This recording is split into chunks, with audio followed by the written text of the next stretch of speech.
Dnes ma veľmi, veľmi príjemne prekvapila synergia úradov, kde existuje nejaký stereotyp, že kým sa jeden úrad, ministerstvo dohodne s druhým, s tretím a prečo by mali a kým sa to možno opečiatkuje, že niekedy to človek možno stratí chuť vôbec robiť, alebo ten výsledok je iný, ako bol na začiatku. A dnes som z toho taký pocit nemal. Ahoj, Milan, teším sa, že si prišiel na našu loď. Teším sa aj ja a ďakujem za pozvanie. Rád. Rada by som sa spýtal, čo hovoríš na dnešné uvítanie? Bolo to fantastické tvoje moderovanie, ako si to krásne uviedol. Aký si mal pocit z toho? Tešil som sa a ja to mám tak vybalancované, že tá radosť, že sa teším na niečo zaujímavé, je balancované nie stresom, ale zodpovednosťou, aby som to nepokašľal. To znamená, aby tí, ktorí majú povedať niečo k tomu, aby boli safe a v pohode, tí, ktorí majú prijímať informácie a ktorí majú odchádzať s niečím, že kde si bol, čo si zažil, aby tiež mal z toho niečo. Takže som to tak snažil sa vybalancovať. Bola to zodpovednosť, ale to je súčasť mojej práce, toho sa ja nebojím a pre mňa veľmi inšpiratívne a nové impulzy. Teším sa, bolo to krásne, som videla, ako si pritiahol aj tých mladých, ako si ich dostal aj dopredu. Však pre nich to podujatie sa koná, organizuje. A chcem sa spýtať, ako to vidíš z toho pohľadu tej organizácie, tých ministerstiev, lodných spoločností, že také niečo organizujeme 4. rok. Ako sa na to pozeráš? Je to podľa teba dobré pre budúcnosť? Mám dve veci. Jedna vec je, že prečo sa to dozvedám, až keď je to 4. rok? Čo je moja chyba, pretože som sa o tom možno nejako nezaujímal. A keby som sa zaujímal tak ako posledný možno pol rok, 3/4 rok, alebo možno nejaký rok, odkedy som bol v rámci ITF-ka, tak zrazu som zistil, že to funguje, že to má hlavu, že to vedia, čo robia, ako robia. A dnes ma veľmi, veľmi príjemne prekvapila synergia úradov, kde existuje nejaký stereotyp, že kým sa jeden úrad, ministerstvo dohodne s druhým, s tretím a prečo by mali a kým sa to možno opečiatkuje, že niekedy to človek možno stratí chuť vôbec robiť, alebo ten výsledok je iný, ako bol na začiatku. A dnes som z toho taký pocit nemal. A skôr naopak, mal som pocit, že každý ten jeden článok bol taký, že sa k tomu priznáva, že to nebolo, že no dobre, tak som tu. A tá synergia mne dáva taký ten optimizmus pre mladých ľudí, že majú zmysel. Lebo ja im závidím, že také niečo si môžu vybrať. Asi by som si opäť vybral gymnázium, hej.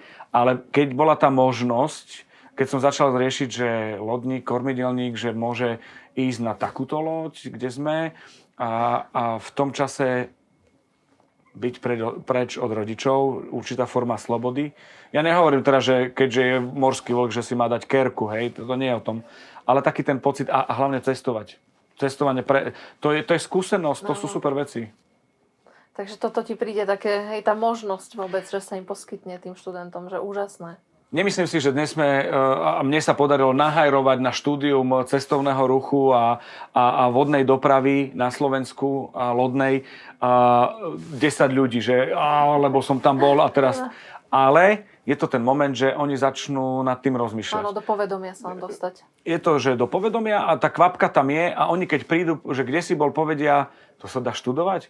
A veď môj bratranec a už sa začne, alebo keď pôjde takáto loď, poved, na takej som bol.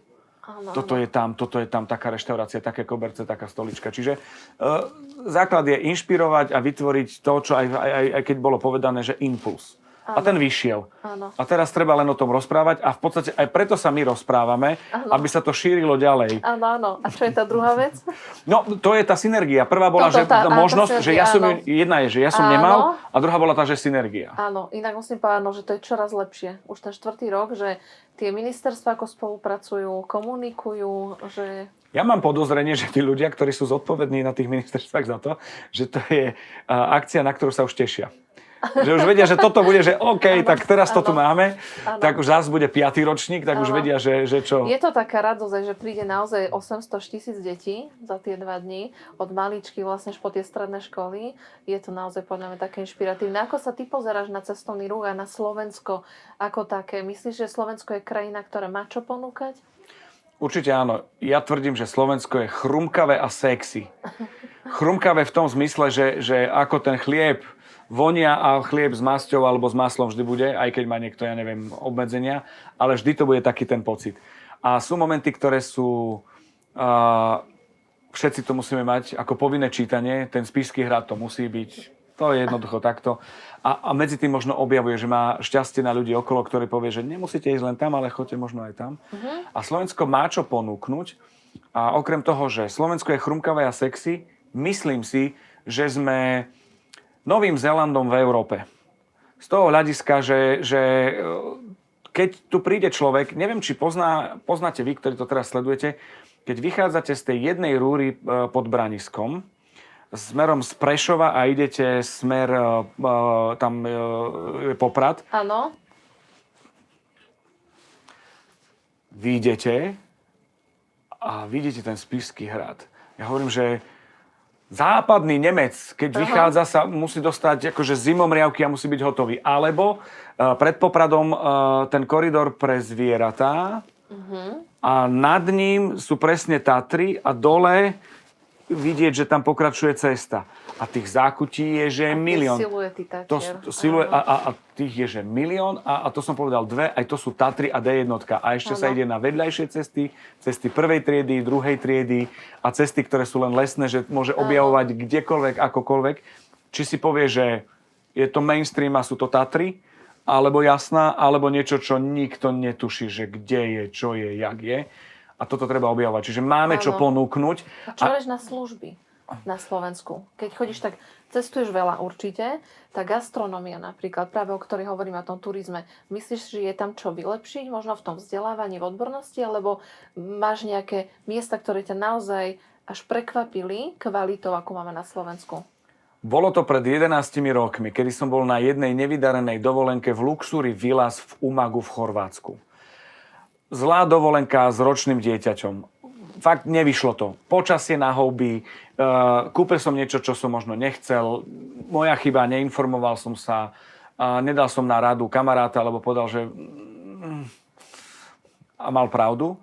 A my sme odišli z tej dovolenky skôr a ešte tam som si zabukoval pobyt v Slovenskej Dreveničke, v Janskej doline, Liptovské dvory.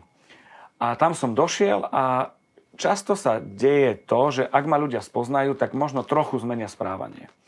A tam sme prvé 2 dni s manželkou a s tou ročnou dcérou po tej skúsenosti zlej si hovoríme, je to kvôli mne, alebo to tak robia bežne. A zrazu som zistil, že oni sa ku všetkým hosťom správajú tak ako k nám.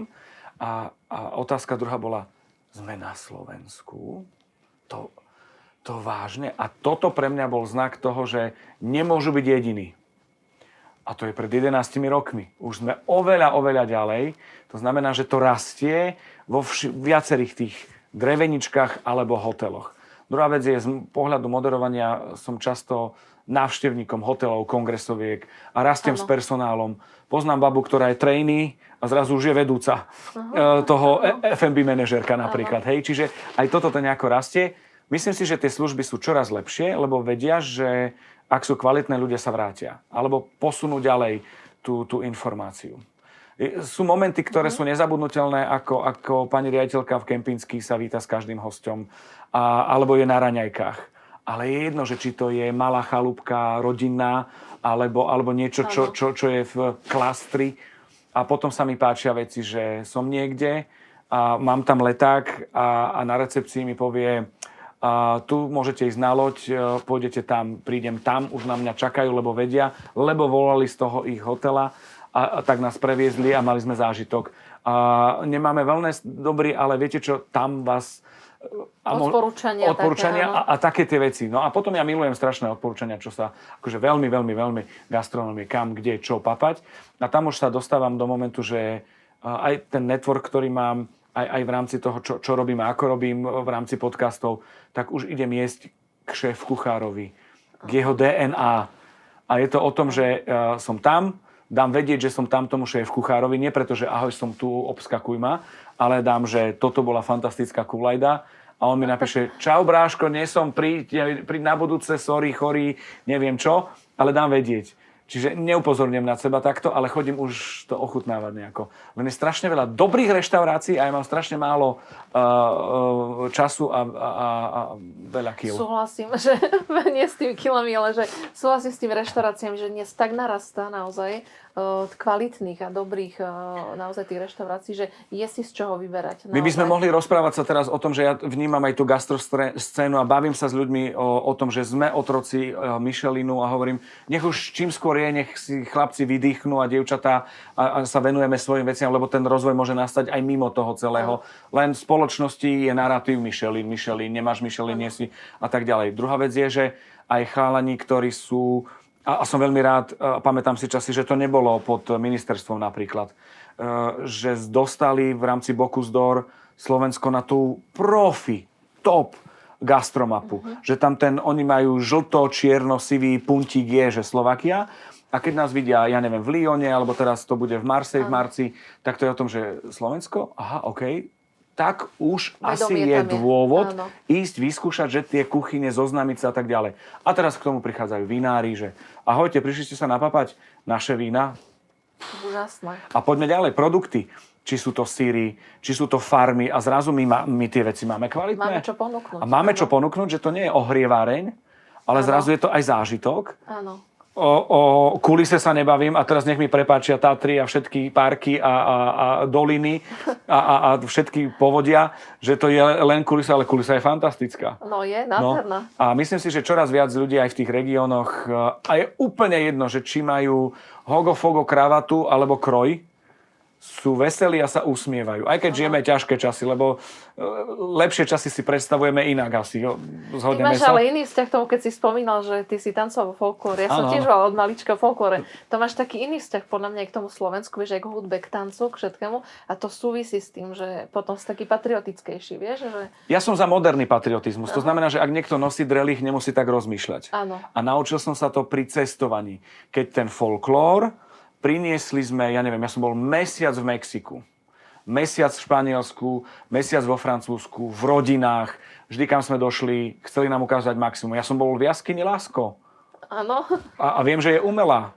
Že tá práva je vedľa, lebo keď nadýchá oxid uhličitý, tak mal by problém. Bol som na pyramídach v Mexiku, na Teotihuacane, u Toltékov som bol som na najvyššej piesočnej dune v Európe, Dune de Pil vo Francúzsku. Čiže som pozažíval brutálne veci z pohľadu... A to vďaka folklóru pri cestách? Áno, festival, kam sme došli, chceli ukázať to najlepšie. Áno. Čiže toto sú momenty, ktoré ja som rástol. A teraz druhá vec, ktorá je, píšem si doteraz 26 rokov to je, čo som bol v Mexiku, píšem si s tými ľuďmi. Wow. Píšem si s ľuďmi, ktorým som sa stretol v 2002 na festivale v Francúzsku či v Španielsku z Chile. A my sme sa stretli na festivale a hovoria, povedzte nám niečo o Slovensku. A ja som nemohol povedať, že viete, my teraz máme problém, ako to povedať za 3 minúty, tak mu poviem tie veci, že tak toto je folklór, kultúra. Prostredie, poznáš Nový Zéland, príroda, tak to nejak sme tam. A môžeš si vybrať, že nikto alebo veľa. Áno. A že to je vec, že my sme malá krajina z toho veľkého. Tak... A už tam si uvedomoval, že čo to znamená? Ako predstavíš ty tú krajinu, keď ty porovnáš, čo ti oni ponúknú? Ja som odmietol v krajine, v Španielsku, niesť vlajku, lebo nedali nám našu vlajku. A hovorím, ale to nie je naša vlajka, to je Slovinsko. A oni, že je to problém? A hovorím, kamo, ty by si išiel pod inou? Že nie, hovorím, v Katalánsko. Hovorím, ty by si išiel pod iným? No, to máš pravdu. No a ešte máme také, že máme ruskú vlajku a ju stočíme, že nebude vidieť. Hovorím, neexistuje. Dajte nám Slovakia, dajte nám Zemplín, ale to neexistuje. No a to bol ten moment, ktorý som si povedal, že oni netušili, nevedeli súvislosti. Neučili sa to. Nehovorím, že ich blamujem v tomto. Ale bolo to o tom, že ten sprievodca pochopil a on za 2 hodiny to urobil. To urobil a my sme tú vlajku mali. To vážne vyrobili vlajku? Našili. Našili a urobili so znakom. Tak, že ste tak. mali... A zrazu to bolo, že OK. Ale bola len na jednej strane. Krok, čo si spravil. A to bolo. A druhá vec, ja som si v zahraničí uvedomil, kto som, keď som bol v roku 2000 v Mexiku a chodili sme od miesta k miestu a vždy nás vítal nejaký municipál, starosta a všetky tie veci a rozprával o Slovensku a vždy boli 3 vlajky. Slovenská, správna, mexická a európska. A bola hymna mexická, slovenská a Európskej únie. A ja som si uvedomil, že v Mexiku som si uvedomil, že som Európan. Že oni ma berú, že ty si vlastne Európan. to, že je Slovensko, OK, vy tam ste nejako nakrájaní ako torta, Áno, ale rozporcirovaní. dali ťa do tej Európy, že si A to bolo, Európan. že som Európan a to bolo neuveriteľné. My sme došli na školu a celá škola bola vylepená, že malí Mexičania sa učili o Slovensku. Že koľko máme v armáde ľudí a koľko tón v chemickom priemysle, lebo to bol ich taký ten stredoamerický pohľad. Áno. Ale tam bol Spišský hrad z knihy vystrihnutý. Čiže mali vedomosti o týchto. A učili hej? sa, tá škola vedela, že príde folklórny súbor Zemplín zo Slovenska, z Európy k ním, tak nám prednášali o Slovensku, ale systémom. V 93. si vybojovali slobodu, v boji za slobodu. Oni netušili, že to bola nežná revolúcia, lebo až tak ďaleko nedošli a boli to malé deti a prispôsobili tomu svojmu boju za slobodu. Toľko a toľko vojakov majú.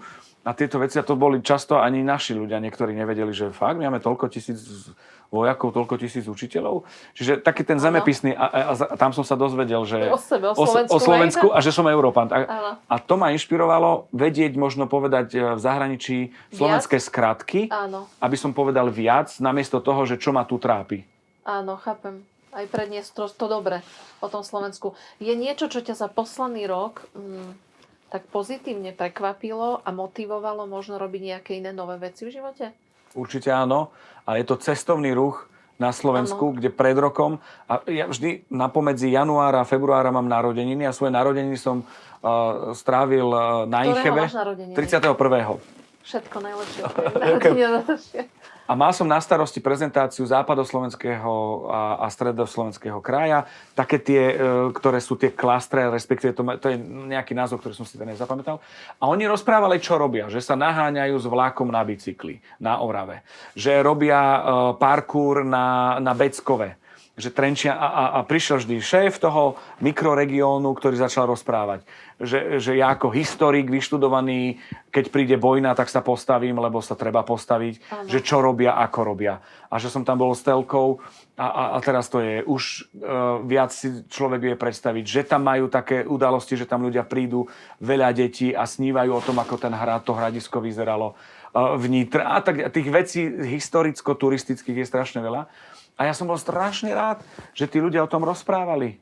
Že na tom Spišskom hrade existujú stredoveká kuchyňa, kam môžem prísť sa pozrieť, že ten páv má zlatú hlavu, lebo to tak bolo. Že som sa v Levoči napríklad dostal nielen do kostola, do chrámu svätého Jakuba, ale do múzea majstra Pavla z Levoče a mohol som vidieť repliky poslednej večere a ja som mal hlavu medzi nimi. Že som to videl. A že keď to bolo na Zvolenskom zámku, tak som povedal, že že sa to komunikuje. Že v Bardejove je prsteň Sisi v Starej radnici. Že je tam torzo oltára majstra Pavla z Levoče, ale aj v Bystrici v kostole je bočný oltár jeden. A to sú veci, ktoré mňa strašne baví, že tí ľudia to komunikujú a že to chcú a že idú tou komunikáciou, ktorá je teraz bližšie súčasnému 21. storočiu. Čiže sa mladým ľuďom približil. A mladí ľudia, lebo oni to lebo ja keby som dcére povedal, a teraz, keď ideme okolo Spišského štvrtka, kým nebola diaľnica, som ju stále trápil aj manželku, všimni si, ako zrekonštruovali to okno. Že to gotické je hore a renesančné dole. Oni tie okná vymenili, keď to rekonštruovali. A vždy som to hovorila, že táti. A zrazu teraz mladí ľudia robia parkour na Beckove a je jedno, či majú tunel v uchu, alebo majú kerku, alebo piercing. Stále je to o tom, že on vie, kde je. Že vo Vrbovom je pupek sveta. Tak ten prejavik zvonku neznamená absolútne nič, to nemá s tým, čo nemajú vo vnútri. Hej? Len je to o tom, že tá mladá generácia je teraz, a to ma teší, má prístupnejšiu cestu k tým aj pamiatkám, aj k tomu cestovaniu. A k tomu Slovensku, k informáciám a tak ďalej. Čiže toto je vec, ktorá sa ma veľmi akože dala mi taký impuls, dokonca rozmýšľal som ako nejakým spôsobom, ale ja som typ, ktorý chce vždy pomôcť. Že niekto rozpráva na mikrofón a poviem, že super, ale keď si to opriete, obraduje to, že že tá pomoc tam Áno. je. Čiže, a zrazu som zistil, že gastru nepomôžem, lebo ja variť neviem, nechcem, môžem ho propagovať. Robím Áno. network. A jedno, či je to relácia, podcast, alebo čokoľvek, alebo súťaž nejaká. A cestovný ruch, ja o tom viem, kde som a je strašne milé sledovať ľudí, ktorí, čo ty panáčik z Bratislavy. Hovorím, ja som z východu. Aha, no určite nevieš, ale ty východňar jeden, že a ja poviem to. Aha, ty odkiaľ vieš? Lebo viem. A že je to dostupnejšie pre tých ľudí. A tá vec ma motivovala k tomu, že študuj cestovný ruch. No čo ja vymyslím, že choď študovať. Jak ja mladého človeka, že choď študovať. Ako budeš motivovať, aby že šiel poď študovať. A zrazu zistím, že som na lodi, kde vlastne som zistil, že keby bolo leto, brigáda, tak si viem predstaviť ako brigádu. Ale ja som nemal možnosť študovať. Bola elektrotechnická, gymnázium, hotelovka. Áno.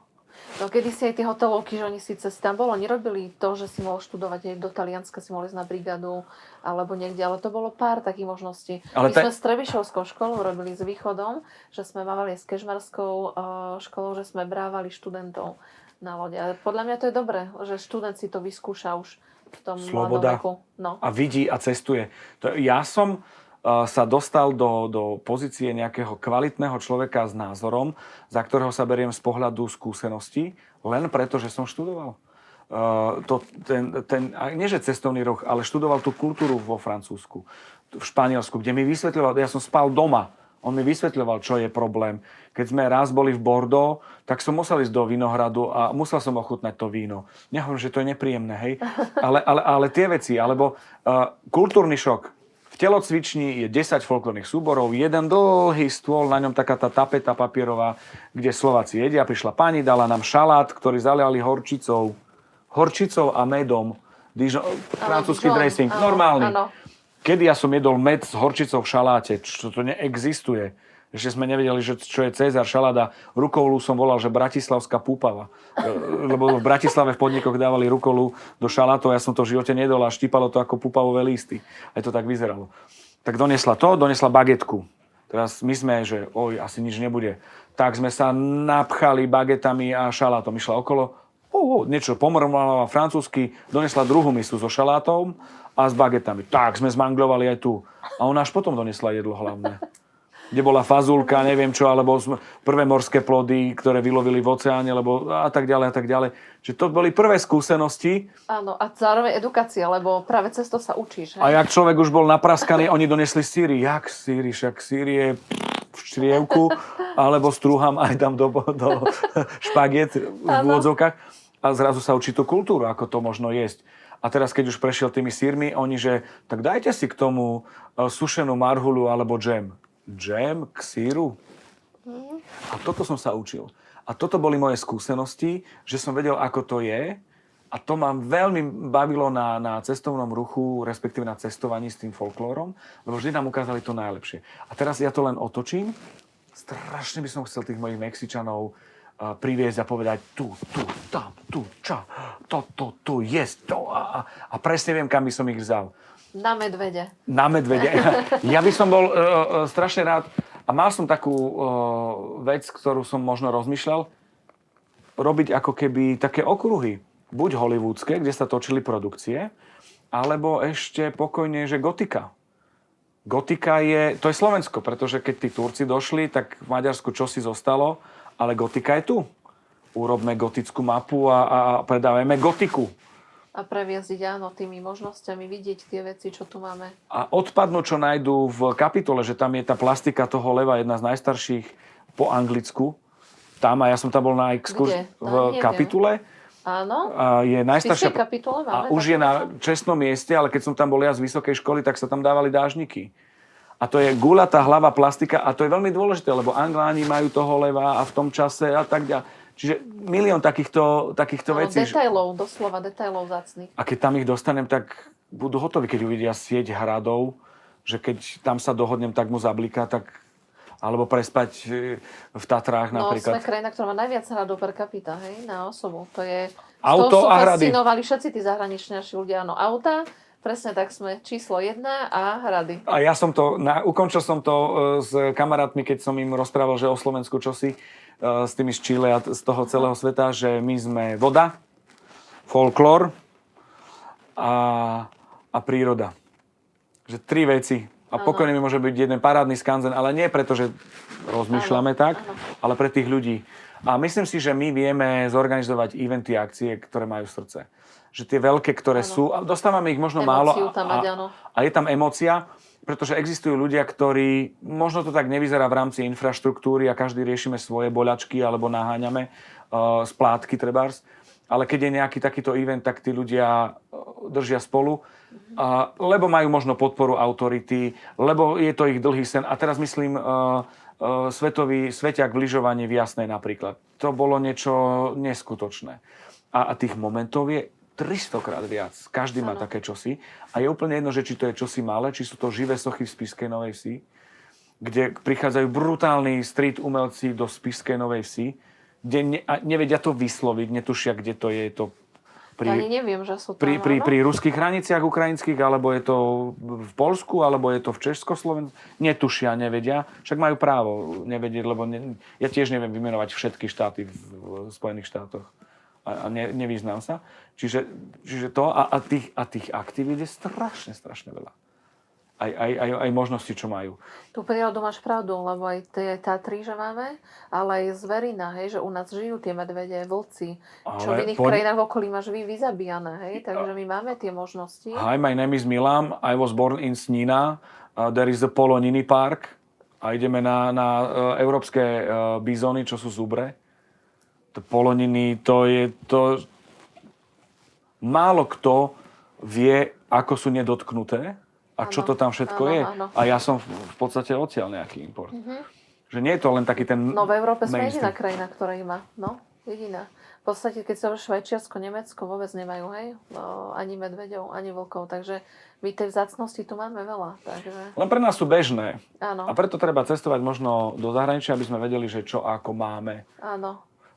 Ja napríklad milujem aktivitu, že Čierne diery, to je platforma, ktorá rieši kultúru, históriu, architektúru, zachraňuje tie priemyselné veci, vydáva grafiky a učí ľudí v slovenskom Toskánsku, Jelšava Revúca a Muránska planina a táto časť, čo je brutálne, že sa to dá urobiť možno moderným prístupom, klasickým prístupom, zachrániť a tak ďalej.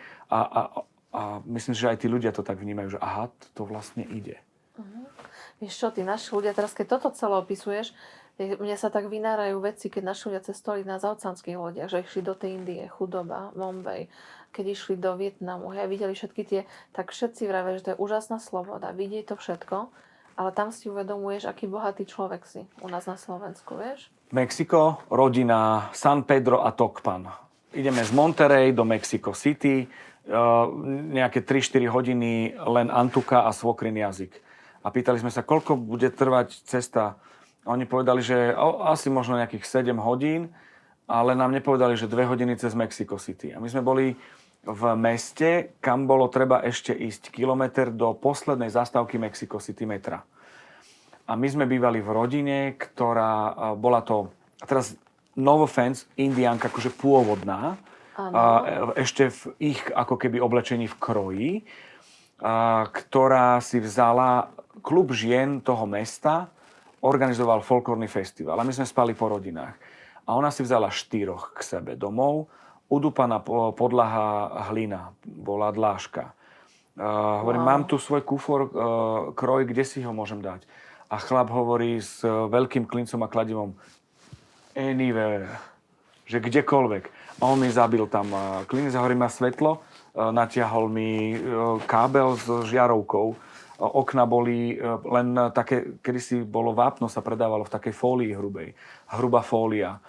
A ona došla, že viem, že máte radi na Slovensku, že Európania pijete Nescafé. Ja som si bola požičať u susedy a v servitke otvorila, mala 2 polievkové lyžice Nescafé a dala takto 4 kopčeky.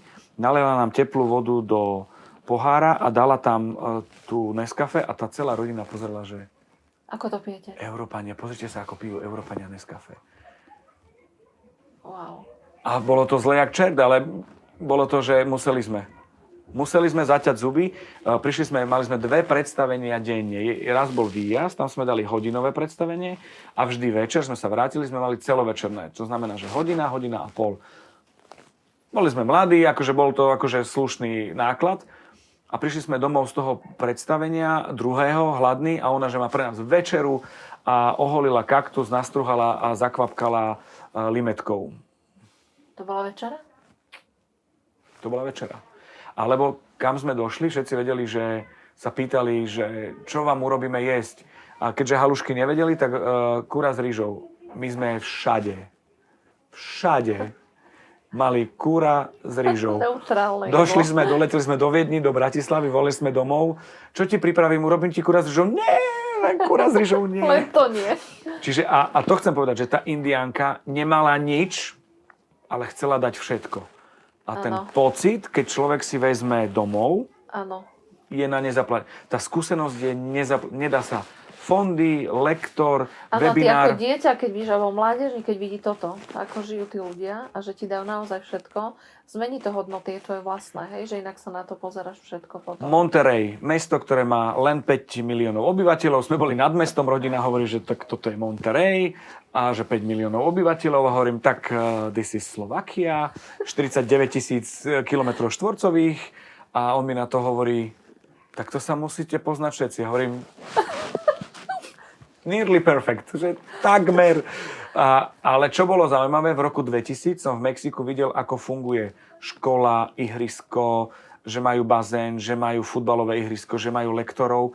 Som zistil, že to je vec, ktorú my sme nemali. A všetci, že Mexiko, a oni boli ďalej v roku 2000. Už vtedy boli ďalej, hej? Už vtedy boli ďalej, len preto, že my nemáme tú kontinuitu. A tá kontinuita je niečo, čo sa kedysi možno volal pionierský oddiel, s tým, že ten nános tej agitácie je preč. A tie krúžky sú, ale teraz vyzerajú ináč. A tie mesta možno nemali a nemajú toľko prostriedkov, ako oni, ktorí to budovali niekoľko rokov. No v 60 rokoch to tak nemali, v 70 tiež nie. Ani a až v tých 90-kách začali trošku tie mestá, ktoré zrazu bola silnejšia komunita. Tam som napríklad prvýkrát videl, nie že strednú vrstvu, ktorá bola bohatšia od nás, to bola riaditeľka gymnázia a lekár, ale tu takú, že extra, ktorí z tých telenoviel, že majú vodiča, že majú šaty a že nechodia na verejnosť, že videla si, to bol ten, no to je ten magnát, ktorý... Aha, to si tam videl, hej? A to prvýkrát bol taký kontakt nejaký s tým celým, no. Alebo druhá vec je zážitok. Boli sme v Mexico City na hlavnom námestí, vedľa pyramídy kostol, po zemetrasení drží a nápisy, čo robiť v prípade zemetrasenia. A vtedy sa Slovák prežehná, že jak zemetrasenia, že čo to je. Oni sa to pripravia, hej? A oni sú pripravení a majú tie ikonky, že keď horí rozbite okno alebo prístroj hasiaci je tu. Prvá ikonka bola take it easy. Druhá ikonka bola, že choďte pod stôl, alebo pod niečo, čo keď vám dá priestor, aby ste neboli len tak, že na vás niečo padne, že schovajte sa. Oni tam mali a zrazu človek začal sa zamýšľať nad nejakými vecami, že čo? Ako žijú, hej? Že aké tie možnosti sú tam, áno. No, takže tak. Ak by si bol mladý a mal možnosť ísť robiť na loď, chcel by si? Určite. Mal som možnosť takú, že poznám ľudí, ktorí začali svoju kariéru tým, že si odkrútili veci na lodi. A to je jedno, či to bol generálny riaditeľ v rámci siete kasín v zahraničí a začalo to na lodi. Jednak prostriedky si priniesli a jednak skúsenosť, komunikáciu a zážitok samozrejme a prístup k práci. Tam celkom... Čiže máš ľudí v okolí, ktorí robili na lodiach? Áno. Mám 3-4 ľudí, ktorí pre mňa boli, že ak by bolo, nie že najhoršie, ale ja som veľmi skoro začal robiť v rádiu. A ak by som nerobil v rádiu, to učiteľstvo ma, nie že nelákalo, ale asi by som to robil, ale chcel by som možno na nejaký štart po škole vycestovať, tak vycestovať to týmto praktickým spôsobom. Že robím, toho sa nebojím, akákoľvek práca. A zároveň cestujem a stretávam ľudí, ktorí mi možno hovoria nejaké veci. Áno. A zarábam si na niečo, čo bude možno štart kariéry. Čiže bola to jedna z možností. Ktoré si videl vtedy už. Vtedy už, a to, ja som končil strednú školu v 96. Čiže to je strašne dávno. To duha bola čierno-biela.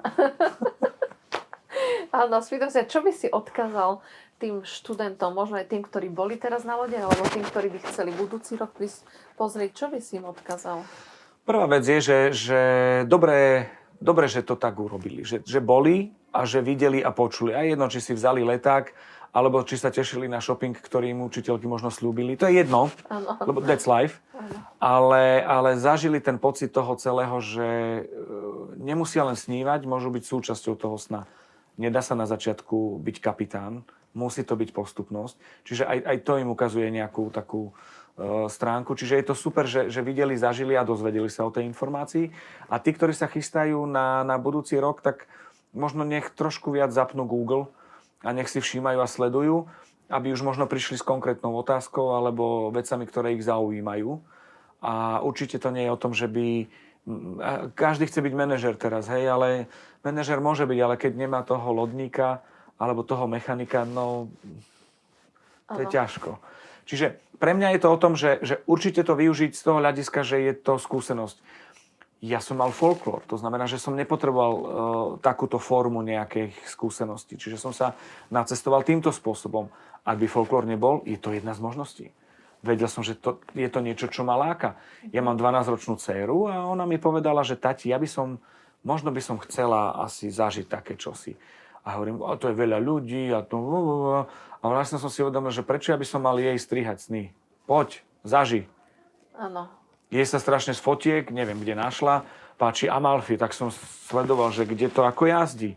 Potom, keď ja som bol s ňou loďou na Devína späť, sme vystúpili, nastúpili, vrátili sme sa do Viedne. Tak máme novú manažérku do budúcna na lodi. Že ona chcela, alebo keď žije v Bratislave a vidí, čo sa deje, tak vidí tie veľké lode, ktoré svietia, ktoré tu sú ukotvené a má taký ten pocit, že chce si možno...